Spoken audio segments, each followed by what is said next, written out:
স্ত্রীর শখ পূরণ করতে মানুষ থেকে কুমির হলেও পুনরায় কুমির থেকে মানুষ হতে পারেননি নদের চাঁদ। কামরূপ কামাখ্যা থেকে তান্ত্রিক গুরু এসেও বাঁচাতে পারেনি তাকে। মাগুরার মোহাম্মদপুরের পূর্ব পাশ দিয়ে বয়ে গেছে মধুমতি নদী। এই নদীর একটি ঘাটের নামকরণ করা হয়েছে নদের চাঁদ নামে। কথিত আছে দীর্ঘ 10 বছর নদের চাঁদ এক নারীর কাছে জাদুবিদ্যা শেখেন, আর এই জাদুর শক্তিতে মানুষ থেকে কুমির হতে পারতেন নদের চাঁদ। তবে এই কাজে নিষেধাজ্ঞা ছিল তান্ত্রিক গুরুর। তান্ত্রিক গুরুর কথা মতো সব ধরনের জাদুবিদ্যা প্রয়োগ করলেও কোনোদিন কুমির হননি। তবে নদের চাঁদ চাইলেই কুমির হতে পারবেন, এমন অলৌকিক শক্তির কথা জানতে পেরে স্ত্রী সরলা বায়না ধরে স্বামীকে তিনি কুমির রূপে দেখবেন।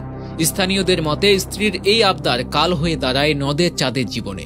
স্ত্রীর শখ মেটাতে গিয়ে তান্ত্রিক গুরুর আদেশ ভুলে যান নদের চাঁদ। ভালোবাসার প্রশ্ন আর স্ত্রীর মন রক্ষা করতে কুমির হতে রাজি হন তিনি। তারপর একদিন গভীর রাতে স্ত্রীকে নিয়ে নদীর তীরে যান নদের চাঁদ।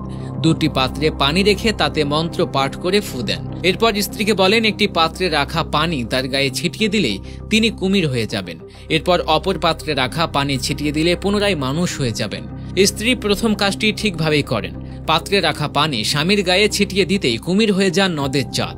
কিন্তু এর পরে করলেন বিরাট ভুল, যে ভুলের কারণে নদের চাঁদ আর মানুষ রূপে ফিরতে পারেননি। স্বামীকে কুমির রূপে দেখে ভয় পেয়ে দৌড় দেন নদের চাঁদের স্ত্রী সরলা। পালাতে গিয়ে পায়ে ধাক্কা লেগে মাটিতে গড়িয়ে পড়ে অন্য পাত্রে রাখা পানি। পুনরায় ছিটানোর মতো পানি ফুরিয়ে যাওয়ায় কুমির রূপেই থেকে গেছে নদের চাঁদ। বাধ্য হয়ে মধুমতি নদীর পানিতে নেমে পড়েন তিনি। ছেলে কুমির হয়ে যাওয়ার পর প্রতিদিন নদীর ঘাটে এসে অশ্রু বিসর্জন দিতেন নদের চাঁদের মা। মা ডাকলেই নদের চাঁদ ঘাটে চলে আসত। মায়ের হাতের খাবার খেয়ে আবারও নদীতে ফিরে যেত। তার কিছুদিন পর কামরূপ কামাখ্যা থেকে নদের চাঁদের তান্ত্রিক গুরুকে খবর দিয়ে আনা হয়। তান্ত্রিক গুরু এসে নাম ধরে ডাক দিতেই মুখে মাছ নিয়ে ডাঙায় উঠে আসে কুমির নদের চাঁদ। কিন্তু তান্ত্রিক গুরু জানান নদের চাঁদকে আর মানুষ রূপে ফিরিয়ে আনা যাবে না, কারণ নদের চাঁদ ইতিমধ্যেই কুমিরের খাবার গ্রহণ করেছে। একদিন একদল বণিক জাহাজ যোগে যাওয়ার সময় নদীর চরে বিরাট একটি কুমির দেখতে পান। অতঃপর তারা কুমিরটির প্রাণ কেড়ে নেয়। পরে জানাজানি হলে লোকজন প্রাণহানি কুমিরটিকে উদ্ধার করে সনাতন রীতি অনুযায়ী সংস্কার করে। স্ত্রীর শখ পূরণ করতে গিয়ে নদের চাঁদের কুমির হয়ে যাওয়ার বিষয়টি আজও মাগুরার মোহাম্মদপুর উপজেলার মানুষের মুখে মুখে। উপজেলা সদর থেকে একটু দূরে মধুমতি নদীর তীরে নদের চাঁদ নামক এই ঘাটটি অত্যন্ত জনপ্রিয়। এটি স্থানীয়দের জন্য এক কল্পকাহিনীর মতো হয়ে দাঁড়িয়েছে। তবে স্থানীয়দের অনেকেই এটি কল্পকাহিনীর পরিবর্তে সত্য ঘটনা বলে অভিহিত করতেই পছন্দ করছেন।